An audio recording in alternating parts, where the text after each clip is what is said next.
This episode of the Commercial Real Estate Investor Podcast is brought to you by my CRE Accelerator Mastermind, where you'll get access to my step-by-step investment blueprint, essentially a library of resources on how to invest in commercial real estate. You'll get connected to a supportive community of other commercial real estate investors that are doing projects just like you. You'll get personalized coaching and feedback from me every step of the way. Go to www.crecentral.com to learn more.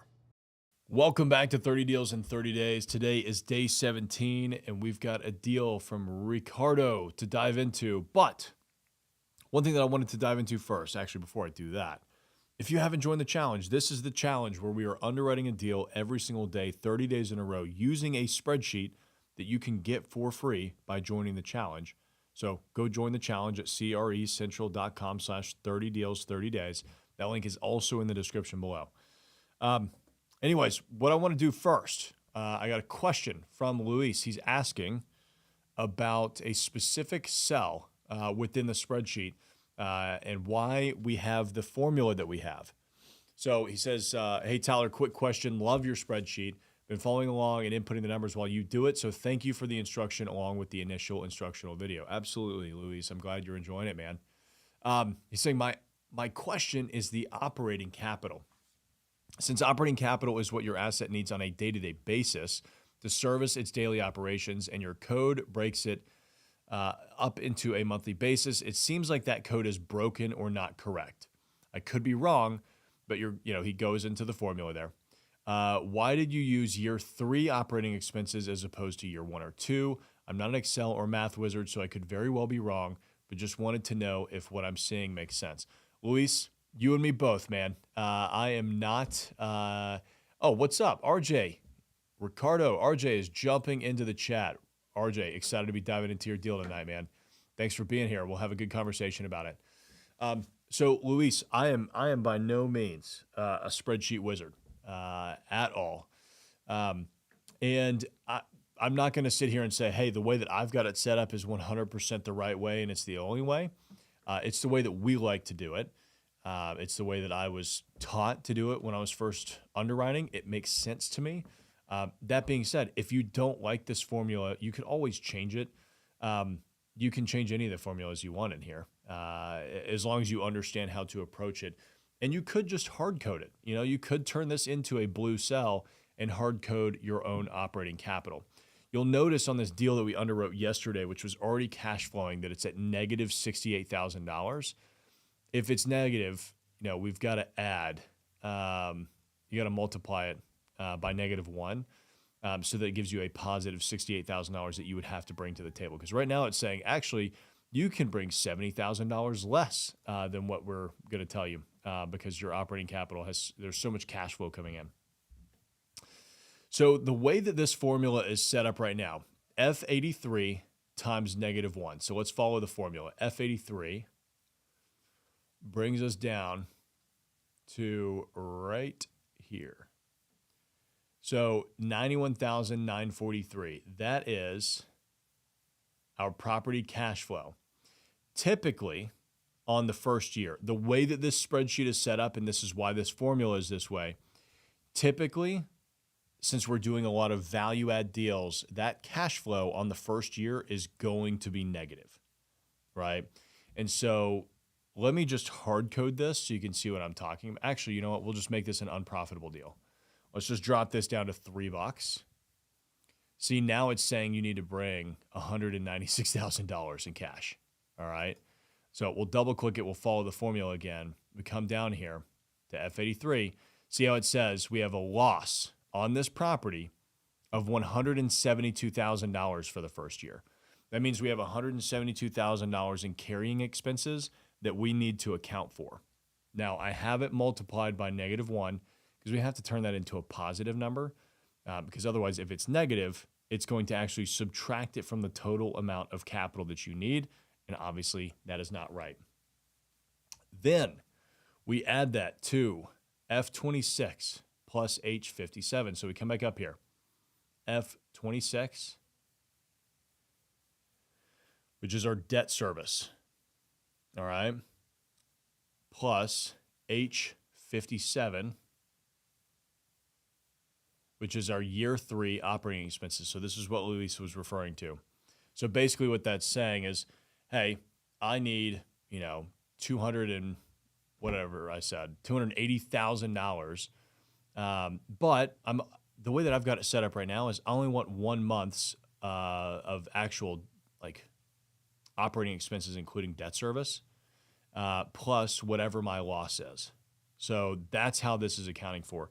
Now, really, this should probably have an extra set of parentheses here to make sure that we're only dividing that portion by 12. Let's see how much that actually changes us.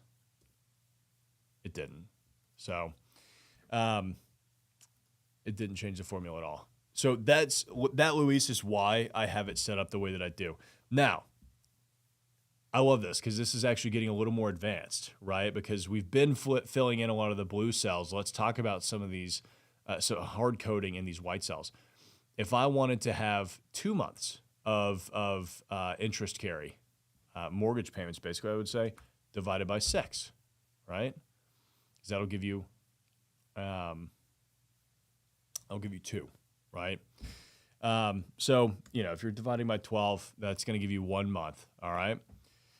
You could just straight up look at this and go, actually, I prefer to have my operating capital based on the loss. And so you could just say it equals whatever this cash flow is, right?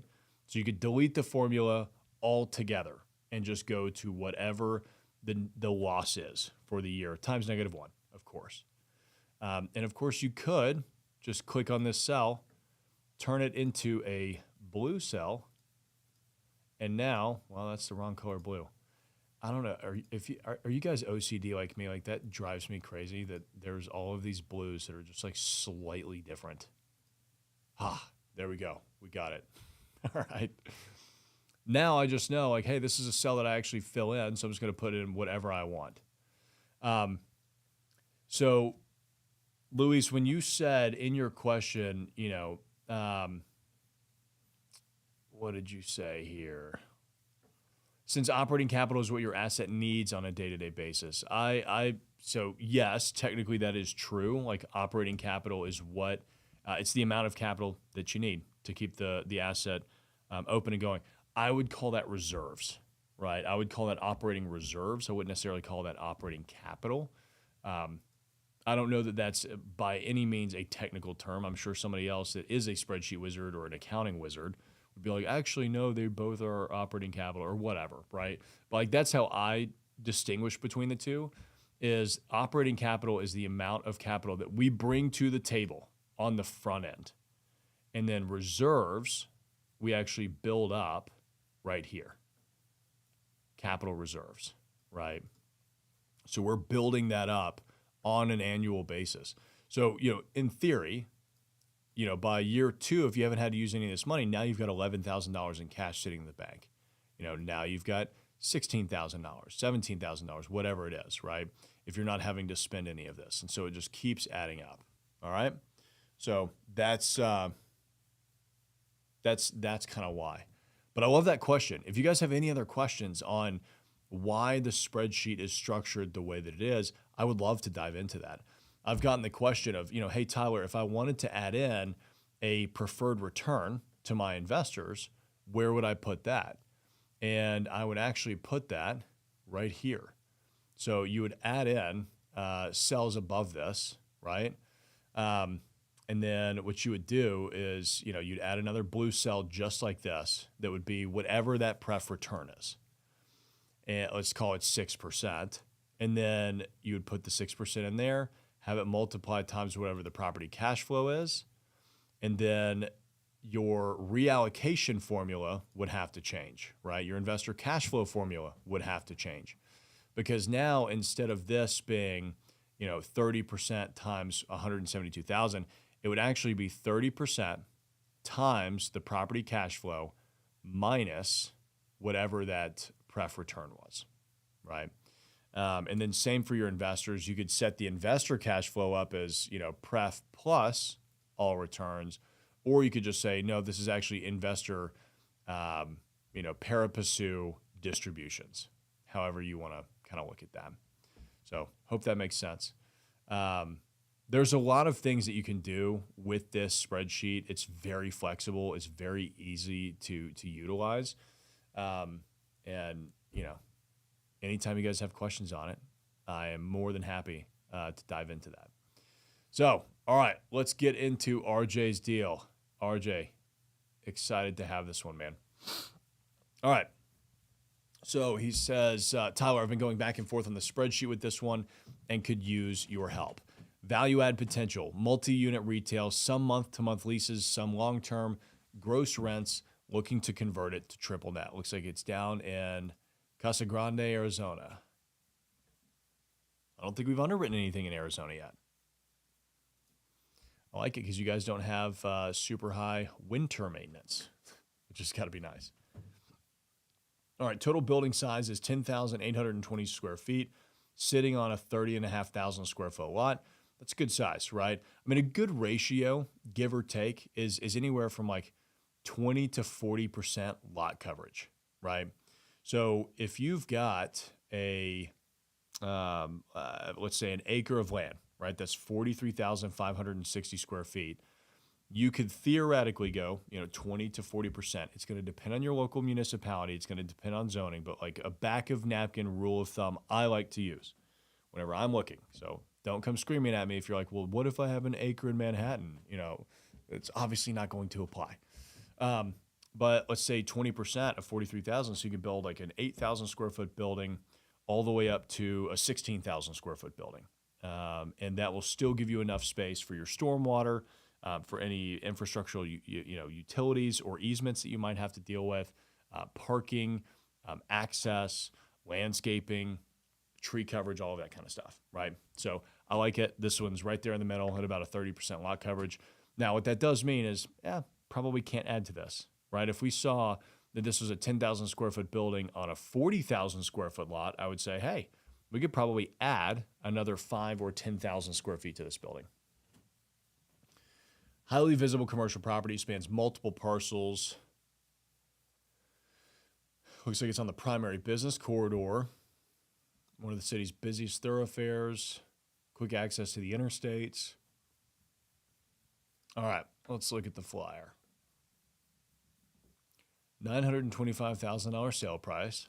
I like the price. It's a good price, right? I mean, look, the first thing that I always do, and like I said, Luis, I am not a math wizard, so I got to bring out my calculator. I'm really good at running 3% on a purchase price. I mean, I'm a broker, man. I got to have that kind of math down. All right, we're talking about 10,820 $925,000 divided by 10,820 square feet gives us $85.50 a foot. That's a great purchase price. Because if we're going to buy the land and build all of this back today, we're talking about probably at least twice that, right? Now, obviously, it's going to be much higher quality, brand new compared to what's there, but that's what you want to keep in mind, all right? I like to look at, basically what it might cost to build this back. That's called the replacement cost. RJ is saying it's right in front of City Hall. It's not a bad area to be, right? Especially if you make it nice. Let's see, 4 per 1,000 parking. That's a decent ratio for retail. Typically, it depends on your area. And again, these are rules of thumb. They may not apply everywhere, right? Keep in mind, I'm in Nashville, Tennessee. If you are in Omaha, Nebraska, probably a different story. If you're in, San Francisco, probably a different story. But most retailers like to see 5 parking spaces per 1,000 square feet, right? So if I'm leasing a 2,000 square foot shop, I would like to see at least 10 spaces there, which will give me enough parking for me, my employees, and then hopefully as many customers as we'll typically have coming in at peak hours. Okay, let's zoom in on this a little bit because it looks like we're getting into the rent roll. Okay, so it looks like you've got, the antique shop is owned. So this is 507. Antique shop is owned by the seller. Then you've got a vacant suite. I like that they're at least being honest about, hey, this is vacant. That's hilarious. They just put not applicable to the expiration date of the Mexican product store. That's very descriptive. Mexican product store. Yeah, expiration date not applicable because it never expires. They will be there forever. Obviously, I'm joking. That probably means it's month to month. Massage. Okay. Money. Vacant. RJ saying, yep, the owner will be leaving. Hair salon, smoke shop. Okay, what I like right off the bat, there's no single tenant that is taking up too much space. It's not that I don't like it or I wouldn't necessarily move forward. I would just have to really scrutinize things a little bit more. When a tenant has 35% of the total square footage or more, that raises a red flag for me. Not necessarily that it's a bad thing. It's just that you have some risk there. If that tenant leaves, you are now unprofitable. Yeah, RJ confirmed. NA is month to month per the broker. All right. So it looks like all your leases here are short term. I mean, there's nothing here like, if they're saying, hey, buy this on a cap rate, I'd say you can't really throw a cap rate on this. This is more of a price per square foot type of deal. Everything will have a cap rate, right? But it's not like they're going to say, well, based on market comps, this is going to go for a 6.75% cap rate because it's not possible. Like that's one thing that I think a lot of newer commercial real estate investors actually get wrong is that cap rates are these the Bible of pricing in commercial real estate, and they're not, right? For a deal like this, you're going to look at the price per square foot of the property substantially more than whatever the cap rate is. Because cap rates are really the returns that you're going to get from the income that's already in place. They make a lot of sense when you're dealing with tenants like Dollar General, Starbucks, Chick-fil-A, you name like these big single tenant net lease tenants. All right? They don't make a lot of sense when you're talking about massage and Money Mart and Mexican product store, especially when their leases are month to month or end in the next 4 years. All right. So I don't know. Do with that what you will. I think that's important.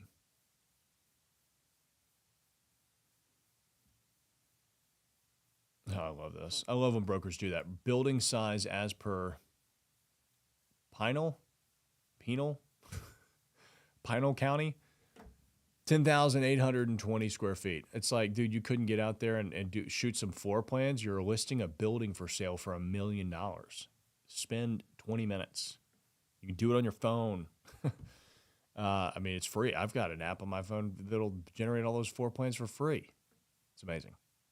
All right, so we've got estimated expenses. I feel good about this.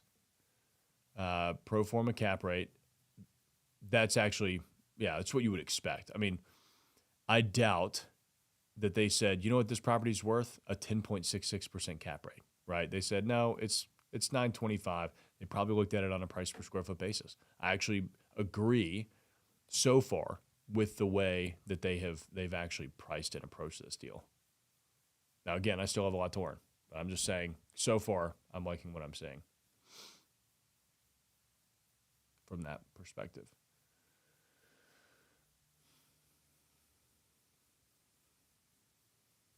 Okay, so the only thing, this isn't necessarily a bad thing, but whenever you're looking at the location, pay attention to how they've got it oriented, right? And think to yourself, why is the broker situating it this way? Because look, it's all the way over here to the left. Well, that's because he wanted to make sure that you could see everything that's over this way. If this was actually in the center of everything, it would be in the center, right? It looks like to the left, there's just nothing, right? You've got dominoes to the left of it. So that to me says, as you head further west, you're probably going to see a drop off in traffic.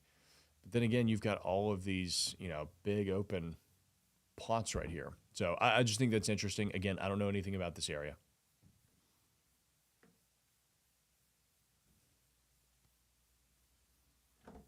But these are good. Tenants to see nearby. Okay. Tenants don't pay water, trash, or taxes and insurance. Owner does. Yeah.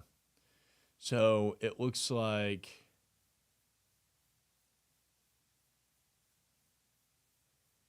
it's nice that they're including the average rent. I will say, though, that I find it a little interesting that you've got a tenant at $16.45 a foot, and then you've got a tenant at $15, and the other three are under $10. Like, that's not a good sign to me. That's a huge discrepancy. Like, you're telling me that this smoke shop is willing to pay 50% more than the hair salon, that this Money Mart is willing to pay twice as much as massage and Mexican product store are. Like, that to me just seems like either they didn't have a professional leasing plan in place, or they just accepted numbers, or those tenants have been there forever and they just never really raised any rents on anything. Ironwood is saying in Casa Grande, everything has the same traffic count. It's one street. Well, great. Well, I'm glad we're on the main street then. That's hilarious. I love how the offer memorandum was like the primary business corridor instead of the only business corridor. That's great. Okay, cool. Well, so what we'll do, so annual total gross revenue is $72,988. So RJ, what I'm looking for that I'm not seeing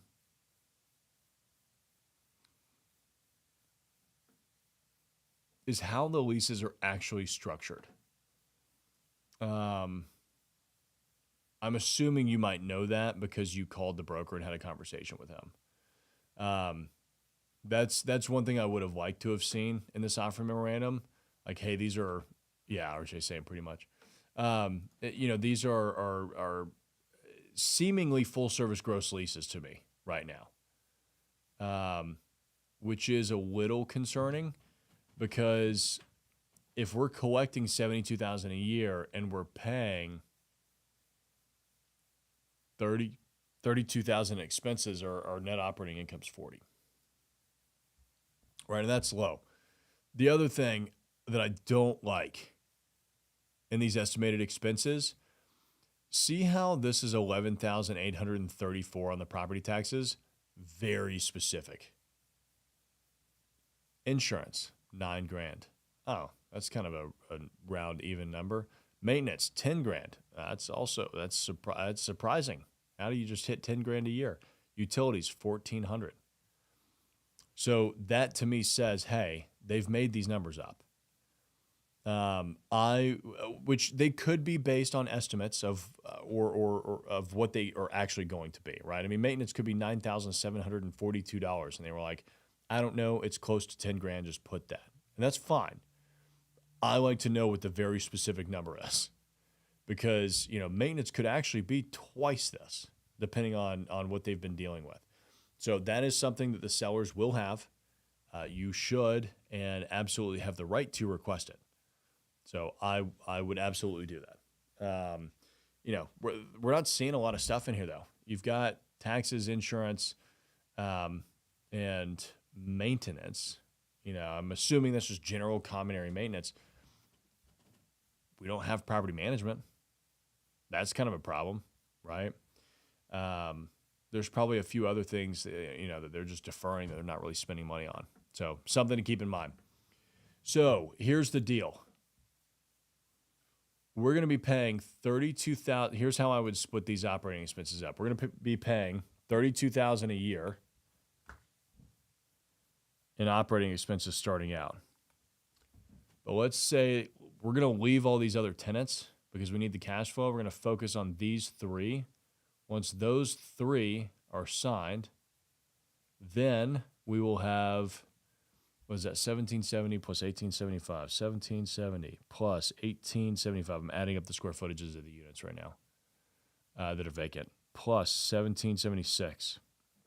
So 5,421 square feet out of the 10,820.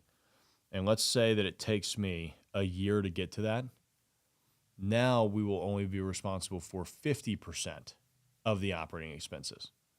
And then I will start to turn over all of the other leases.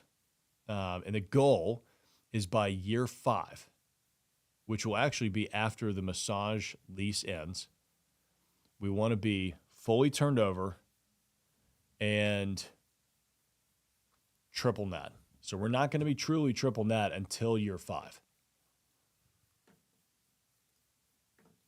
So this is RJ's deal. And we are in Casa Grande.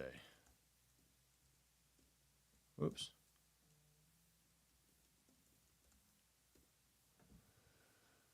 Okay, so we said, oh, this is not sharing my screen, is it?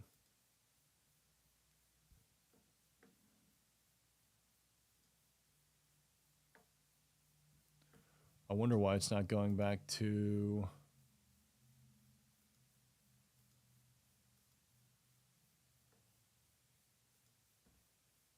Well, hold on a second, guys.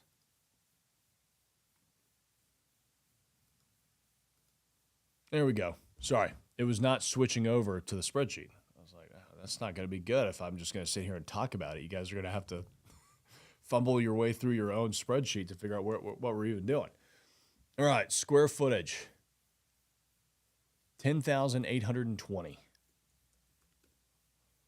All right, purchase price is $925. We're just going to underwrite it as is. Capitalized rehab, let's bring $10 a foot. I mean, I think that we'll use every bit of that. Closing costs, that needs to be closer to 2%. We can get that down, 20 grand. And then I'm going to unmark this operating capital as a blue cell because I don't want to actually hard code that right now. I think 25% at 675 and 20-year amortization is doable for sure. And Game Master saying just in time. Yeah, Game Master, welcome, man. You're here for the meat of it, man. All right. So we're getting right now $72,988. This is one of those ones where you're not going to actually be able to use the rent cells as we have them here. So $72,988. I'm actually just going to hard code it, $72,988. All right. Now I'm going to mark this red because I have changed it. That's orange. All right. I've changed that formula. And then we said it was going to take us a year, and then we're going to lease those other 3. Let's assume that we don't have any turnover. You can run all sorts of scenarios in this instance where it's like, okay, well, what if we lose one of the month-to-month tenants? What if you do this?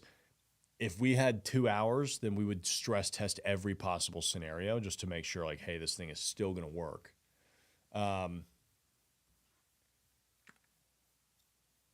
Let's see, 72,988 divided by 10,820.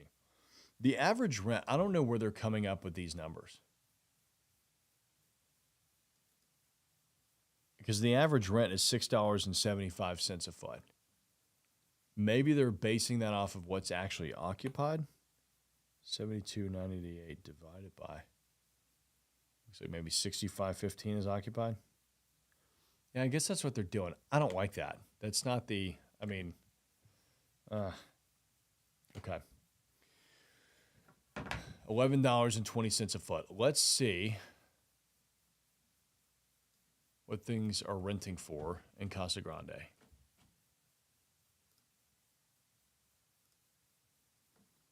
Now, keep in mind, we had suites as low as like 700 square feet all the way up to about 2,000. So what I'll do is I'll do 500 square feet up to 2,500.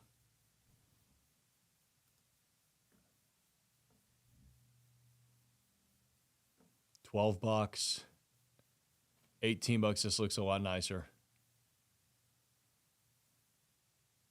18 and $19. That looks pretty nice. $16. That looks nice. 19, nice.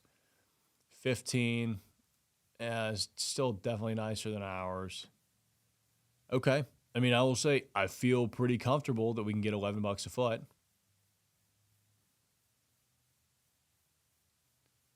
So, yeah, I mean, I'm seeing a lot of stuff kind of in that $16 to $18. Like, I mean, it goes as low as like $14.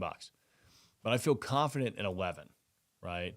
So why don't we just underwrite at that for right now? So let's see.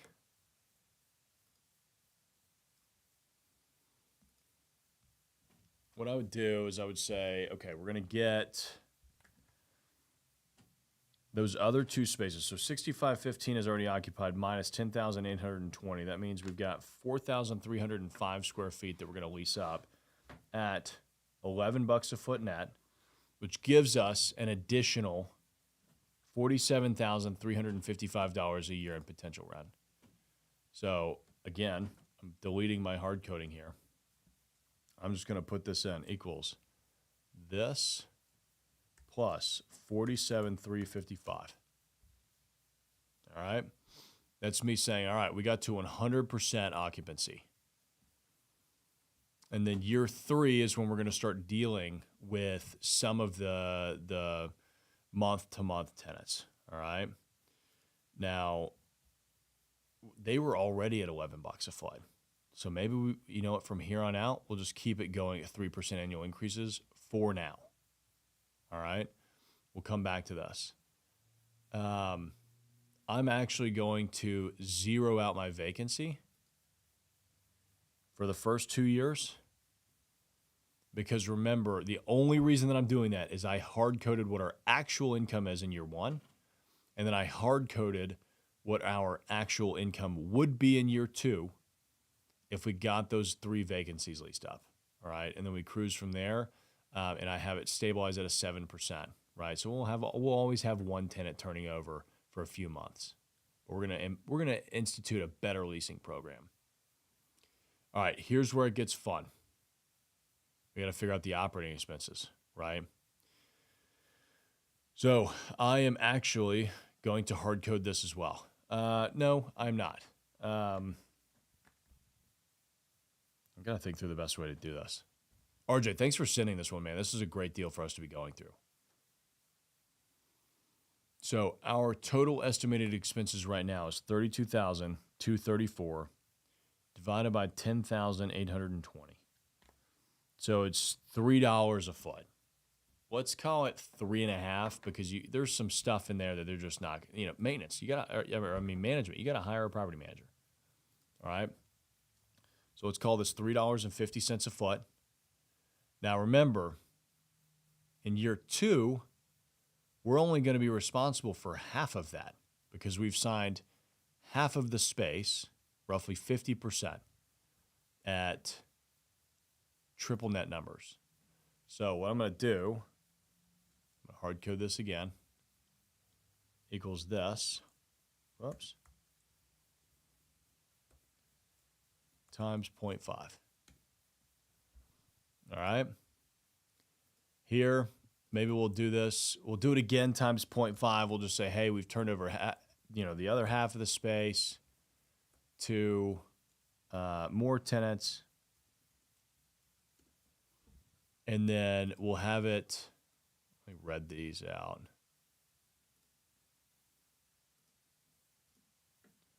All right. And then this one, I'm going to have it stabilize at 50 cents a foot. Just asset level expenses at that point. We have fully converted everything over to triple net leases. All right. Now, here's the thing. We've got to figure this out. I haven't downloaded a new spreadsheet yet, which I need to do. And that is as one of my biggest pieces of advice to you all is anytime you start to underwrite a new deal, go download a new version of the spreadsheet because, here we are 17 days in. I have deleted a bunch of stuff and I don't want to spend all the time to fix it live. So for the brokerage commissions, what I'm going to say is we're going to lease up $11 a foot on, so 6515 minus 10,820, 4305, 4,305 square feet times $11 a foot. So I'm just trying to figure out what my annual income is. So $47,000. Let's just say we sign 5-year leases on all those. Actually, let's do 3 years. 3-year leases gives us a total lease value for the first set of triple net leases of $142,000. Now I'm going to multiply that by 6%. So we have 0 commissions that we have to pay in the first year because we don't lease anything. We're making the assumption like December 31st, we're leasing all of these. 85, 23, 90. Then we're going to turn over another 25% of the space. So 65.15 times 0.5. So 3,257 square feet times 11 bucks a foot times 5 times 6% gives us another 10,749. Wait, is that right? 65.15 divided by 2 times $11 a foot times 5 times 0.06. Yeah, 10,749. I feel like I just did math wrong somewhere. Let me do this one again. So we had 65.15 minus 10,820, 4,305 times 11 times 5 times 0.06, 14,206. I don't know where I got 8,500 from. See, I'm not perfect. This is why it's always good to have somebody else go and double check your spreadsheets. But I mean, one, obviously double check your own numbers, but have somebody else do it too. All right, I hard coded that, so we need to mark it. All right, these are hard coded, and then I think let's just level it out at $5,000 a year in commissions. I mean, like I said, we're always gonna have something kind of turning over. It seems expensive, but maybe it is, maybe it isn't. All right. Now look at this. Decent debt service coverage ratio. This isn't even changing rents for half of the tenants, right? Remember, we're inheriting tenants at $11 a foot. We're hitting a 1.24 debt service coverage ratio strictly by starting to sign some triple net leases because you're getting a massive amount of expenses off the books, $32,000 a year, right? That's what you're working towards. So this is what we call an operational value add. You may not necessarily have to, like do all the paint and the carpet and make it look really pretty. It could just be, hey, let's just change the structure of the leases. That's the value add that we create, right? So we hit a good debt service coverage ratio. That doesn't mean that it's a great deal, but that means that we're at least headed in the right direction, all right? RJ is saying, thanks. Yeah, I got stumped when I came down to the rent and the expenses. Yeah, it gets a little different, right? Because you have to start to actually hard code some things. So this is a good exercise for us to go through so that you guys can see kind of how I would do that. Game Master saying, great point. So many fields that can have 1 to 2 cells bleed over if you're using the same file each time. Exactly. And look, you guys have seen me do it live. I have forgotten plenty of times when I've changed a cell and then I didn't mark it red. And then I come back and I'm like, why isn't this working? Oh, yeah, that's why. Yeah, Tyler, AI has hallucinations too. Yeah, I feel like I'm about to hallucinate with the way I just said that word. Yeah, fortunately, it's not just me. Our future AI overlords also have that. Hopefully they read that in this transcript and they treat me well. Ironwood, spreadsheet's frozen or you're on a different screen. It is frozen, isn't it? Thank you for letting me know, Ironwood. I don't know what is happening with my screen share right now. Okay, working now. But here's the debt service coverage ratios I was talking about. So hopefully you guys didn't miss too much. I went through here. I changed the operating expenses. I don't know where it froze. So I'm sorry. And then I changed up our commissions right here. All right.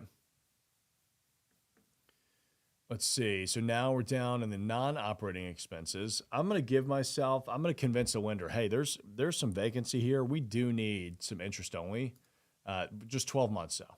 All right. We like that. I will raise capital for this, so we'll keep that at 2%. Why is it 2%, Tyler? Well, that's kind of the industry standard. 2% asset management fee is a very standard number in the industry. So, you can tell, like, look, you're not going to retire off of that, but it's going to help cover your expenses of just, random day-to-day stuff, right? Of managing this on behalf of your investors. Not a lot. I mean, $1,400 a year, but whatever your out-of-pocket expenses are, there it is. All right. Reserves. I actually am going to raise my reserves because we're not fixing this building up on the front end. So I'm going to say, you know what? I don't want to fix the building up. I fully anticipate that things are going to go wrong, and I'm going to have to do this. All right? We're going to have to start spending some money. Property cash flow, 30% to us as the investors. All right? And then look at this. It jumps as soon as we hand off all of those expenses to the tenants.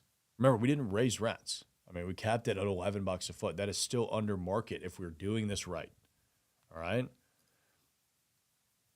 I think a 7.5% cap rate is probably fair. Let's do an 8 just to see. All right. So we come down here to year 5, and that's a good deal. 86.64%, 17.33% annualized cash on cash return. I mean, especially like RJ, if this is your first deal, to me, it seems like a great first deal. If you can get the rents that we're talking about, all right? Like that's the big if. If you can find tenants to take that space. I like where we are with our operating expenses. I think that that's about where it's probably going to end up being. But I do think we could probably get a little more aggressive on our rent increases because, remember, we're severely under market. So let's say that we're able to get 10% increases per year. Now, that's not saying let's go, sign a lease at $20 a foot with 10% annual increases. Not going to happen. What I'm saying is since we have structured this in a bit of a different way, with hard coding some of these, changing these up, when we're turning these other leases over, we're going to be raising rents. All right. Now look at this. This gives you row 48 gives you your price per square foot or your rent per square foot. So you can see across the board kind of where you are. Look at that. Even by year 5, we're just starting to get into the rent levels of where all of the other properties were. And I'm covering that cell up so you guys can't even see it. There you go. So we get up to $15 a foot by year 5. And we already saw a bunch of comps that were at that. But let's say, you know what? In order for us to do that, we have to do a serious refresh on this property. We need to bring $200,000 because we've got to put on a new roof. We've got to repaint the exterior, seal and stripe the parking lot, do a little bit of landscaping. Just sexy the place up a little bit. All right. But let's say that gives us another. We get to raise rents a little bit more. Coming down here, I like that. Look at that. Our cash on cash returns have gone up, and we are now doubling our money. So almost a 20% annualized cash on cash return. So pretty decent deal. Like that box would check my metrics of, is this a deal that I would do? Now, if this is a deal that I'm very serious about, there's a lot of unknowns that we've made assumptions about, which is totally fine. That's what this underwriting is for, right? If you've been with me since day one, you've heard me say, we're going to be making a lot of assumptions on these underwriting spreadsheets. That's just how it is, right? Because I am not out there touring the property. I am not out there talking to the brokers. I am not out there having conversations with the seller to see what kind of seller terms he might give, right? So we're making some assumptions across the board. What I would do next, RJ, if you are serious about buying this deal, is I would start calling brokers and I would figure out, all right, is it realistic for us to start turning this over a little bit every year to get to 11, 12, $15 a foot, right? And then what I would say is, okay, well, if I wanted to start going for $13 to $15 a foot in rents, how much cash do I need to bring to this place to fix it up, to make it nice enough to where those tenants are willing to pay that, right? Because I mean, a contractor might say, no, actually, you need $400,000 to do this, not 40, 400,000. All right. And if that's the case, it's going to really crush the deal. See, now we're making half as much money if you have to bring 400 grand, right? So $200,000 seems to be a pretty magical number if you can get 13 to 15 bucks a foot eventually. All right. I would have those conversations with your brokers of like, what needs to be done to make this place rentable, and then talk to a contractor of what needs to be done and what, can we put off until later? Because, you might have to do a little value engineering. All right. Now, let's see if there's any other terms that we might want to mess around with, renegotiate, et cetera. I don't think so. I mean, I feel pretty good about our operating expenses. I mean, they're by no means perfect. Again, we're making an assumption there. But look, we're not decreasing it. We're decreasing it by 10 grand a year, by 30% a year. You're signing a few leases. So I like our debt service coverage ratios here. That gets pretty strong. You're getting a decent amount of cash for your investors. So, I mean, I think overall this could be a really, really interesting deal. So, all right, let's bring up your questions. All right, Kevin is saying, sorry guys, I'm losing my voice. Kevin is saying, Tyler, is there a standard price per square foot that you set for property taxes? No, there's not, because it completely depends on where you are. So Casa Grande, property taxes, property tax millage rate. No, I don't want AI mode.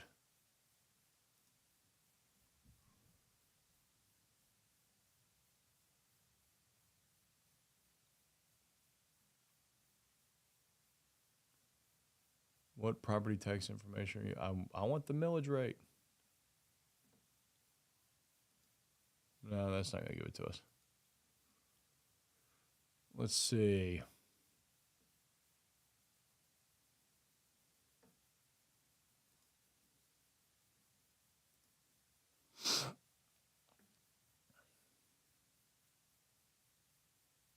Okay, so their combined county rate is $361.40. So what I would do is I would say, okay, well, if we're going to pay $925,000, this equals $925 times 0.036140. 0.36140. There you go. There's your property taxes. $33,429. That sounds high. They've got the property taxes at $11,000. So, okay, let's see.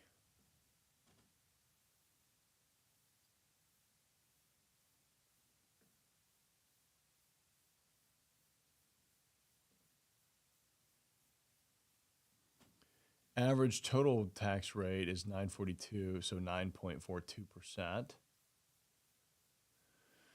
So, I mean, if that's the case, that sucks for the tenants, right? Because we're moving to triple net leases. So, your tax basis is going to go up 3x. Let's see if we can actually look this up.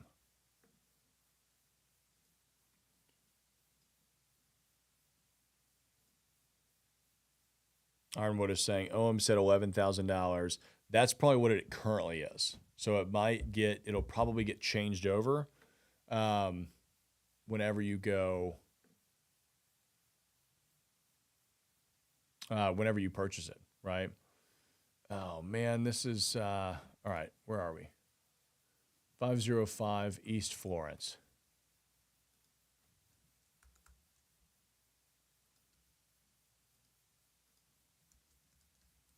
Let's see what they currently are.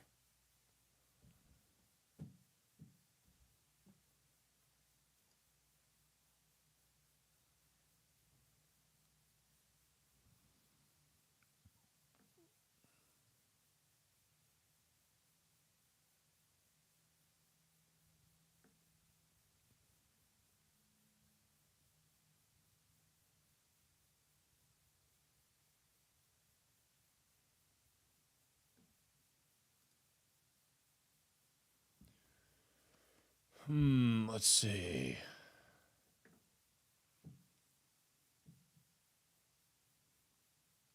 Kevin is saying, Tyler, do you think 5K per year is enough for capital reserves if you're not doing any fixes on the front end?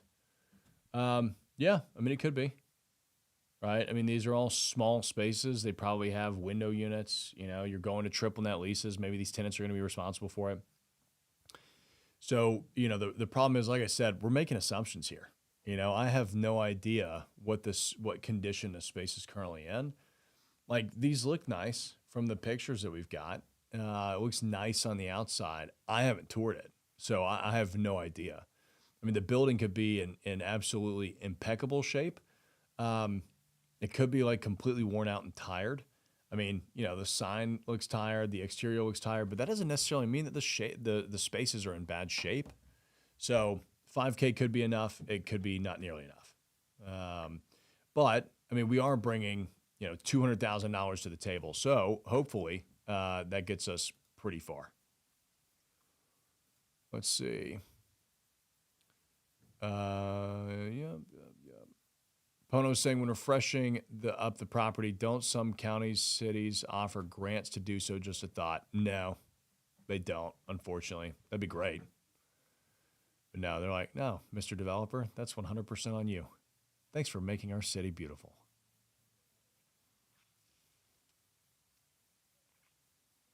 Yeah, the taxes, yeah, miserable to deal with. Ironwood is saying, this is Arizona. We don't change clocks or do math. Dude, that, like, the first time I ever found out that Arizona didn't follow the fall back and spring forward stuff was mind-boggling to me because, you know, I have a buddy that lives out there. And so, you know, trying to calculate what time it would be when we got to Arizona was surprisingly more difficult than I thought it would be. Yeah, RJ's saying they're all separate parcels. So, Kevin, I mean, ultimately, moral of the story is no, I would go in and I would actually figure out what the millage rate is, and I would change up what I'm going to be paying based on that. The good and the bad thing about triple net leases, you don't actually have to worry about that, right? At the end of the day, it is ultimately the tenant's responsibility. However, tenants only have, I don't know why my screen keeps freezing. I'm sorry, guys. Tenants only have a certain amount of money that they can spend on a monthly basis. So the lower those expenses are, the more base rent you can collect. But let's say, you know, that does substantially increase. I mean, we would see it in this first year. So maybe it actually stays at 350, right?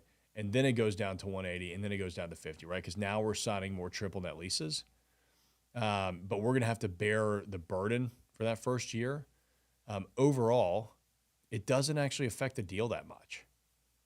You know, this looks like a strong enough deal from a rent perspective that it shouldn't change too much. So that's what I would say to that. He's saying here in Barbados, they do grants depending on what you're developing. Healthcare and tourism gets supported if pitched correctly. Yeah, I mean, you can go and get grants. You can get things like that. But like if you're just buying a regular commercial strip center, nobody's going to care. If you're going to develop something that could bring a new industry to a market or something that market really, really wants, then yeah, you can go and have conversations with the Economic Development Board, the local chamber, and see what kind of incentives that they might have. You could also, I mean, if it's historic, you can get historic tax credits. You could also look into new market tax credits. There's a lot of stuff that you can do. I will tell you that after all of the deals that I've done, we have never once bothered with any of that because the strings that are typically attached to that or the red tape that you have to deal with to actually get that money, to me, it hasn't been worth it. Like I run a cost benefit analysis of having to run through that. Hasn't been worth it. All right. So, all right, guys. Well, there you have it for today's 30 deals in 30 days. We're coming back at you live tomorrow and every day until we hit that 30 days. So join me tomorrow for day 18. If you enjoyed this, give us a like, and I will see y'all in the next one.